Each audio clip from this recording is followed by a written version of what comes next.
Рахмат, урматтуу Дастан Арысбекович. Мен жана убактым жетпей калды. Бул жактан күч органдарынын өкүлдөрү жооп бергенден кийин сиз дароо менин суроомо. Сиз комментарий бердиңиз, абдан жеткиликтүү жооп берди деп.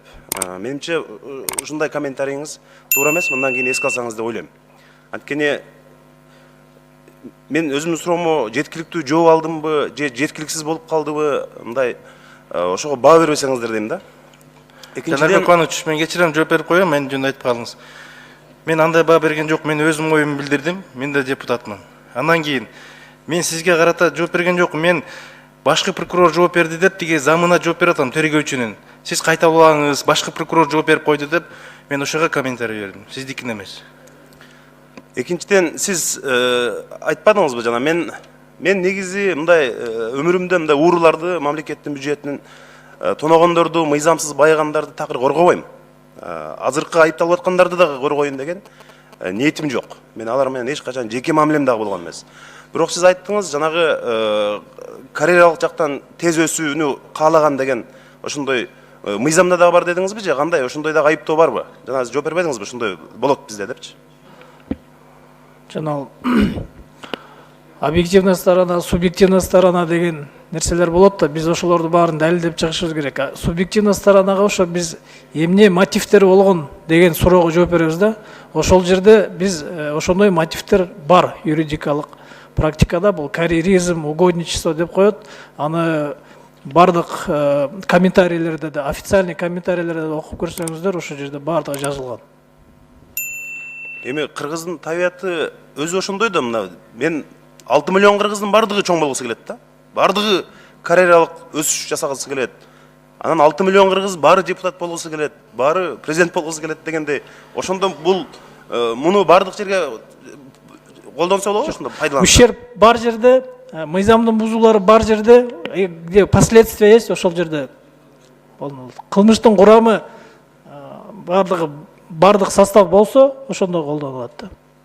Бардык эле сиз айткан туура, бардык адамда бар андай нерсечи, но последствиясы жок болсо уголовная ответственность не подлежит.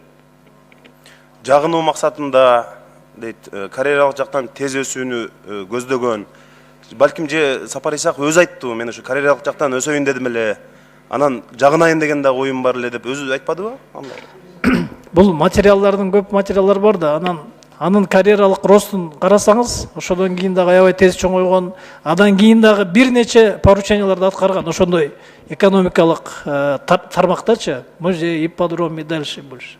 Хотя он не должен этим заниматься. Бул жоромол экен да ошондо. Силердин жоромолуңар бул, Жоромол эмес, бул тастыкталган факт. Биз кылмыш иштин ичинде хронология менен жазып барын. Биринчи тест болду. Анан жактыбы тарых музейине өттү, жактыбы ипподромго өттү. Ошону айтып хронология менен жазып атасыздар. Жок, ошондо бул жоромол болуп калат да. Показаниялар дагы бар. Оюбузча деп атасыңар да? Жок, эми биз, конечно, өзүбүздүн оюбузду жагабыз да, но мы өзүбүздүн оюбузду эмненин негизинде жазабыз? Биз иштин материалдарын, анан внутреннего убеждениянын негизинен да жазабыз. Өзүңөрдүн оюңарча. Мен жалпы кийинки дагы ушундай бир чоң иштерде айтып атам да, ошон үчүн мына докладта башкы прокуратуранын докладын биз окуп атабыз да. Анан мен жана айтып өттүм, Өзбекстан Гүлнара Каримованын 850 миллион акш долларын кайтарууга жетишип атат деп.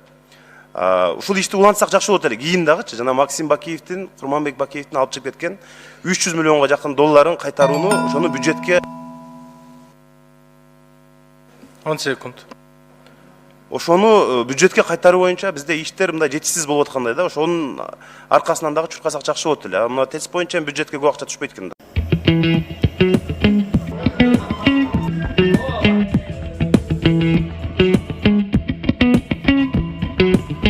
Кыргыз либерал демократиялык партиясынын биринчи расмий жаңылануу мезгили аттуу презентациясына баарыңыздар кош келиңиздер.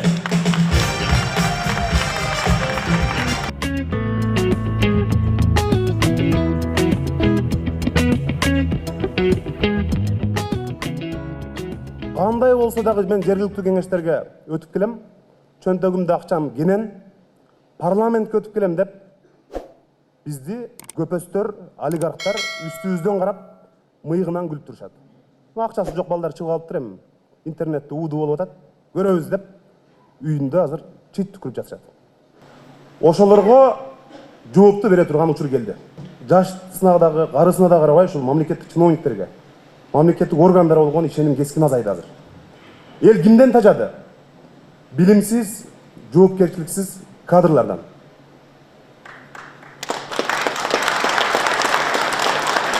Колунда жазылып турган алдындагы 2 сүйлөмүн туура окуй албагандардан тажады. Эл коррупциядан тажады. Үй бүлөлүк, кландык, достук топтордон тажады. Уюшкан кылмыштуу топтордон тажады. Криминалдан тажады. Жолугушкан жерде жаштар келсин дейсиңер. Жаштар келсе эле колдой керек дейсиңер. Мына микрофон көтөрүп көчөгө чыкпа, баары айтат азыр. Ой, жаштар келиш керек, болбой калдык, жаштар келиш керек деп. Мына биз чыктык. Эми колдой аласыңарбы? Же жанагы эле шайлоо мезгилинде 1000 сомго кайра сатылып, чай менен майга алынабызбы? Бул элдин өзүнүн колунда келечек.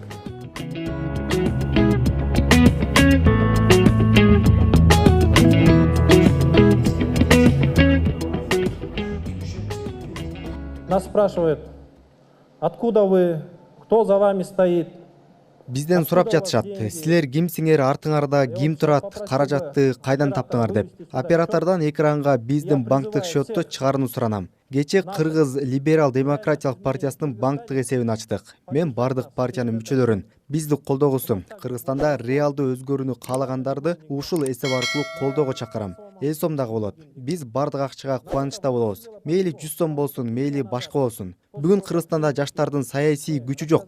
Биз аны түздүк. Мен жаңы түзүлгөн жаштардын партиясына чогулуп марафондо бирге чуркоого чакырам. Мисал келтирейин, 2010-жылы Кыргызстандын бюджети 58 миллиард сом болчу. 2020-жылы 150 миллиард доллардан ашты.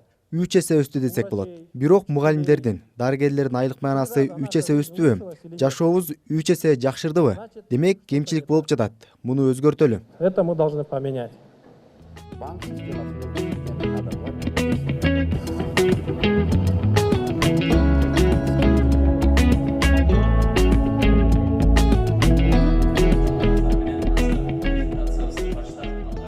Если у вас политической партии Кыргыз Либерал Демократиялык партиясы эгерде эң башкы тирегиңер жаштар гана болсо, демек утуласыңар. Жаштык өтүп кетет.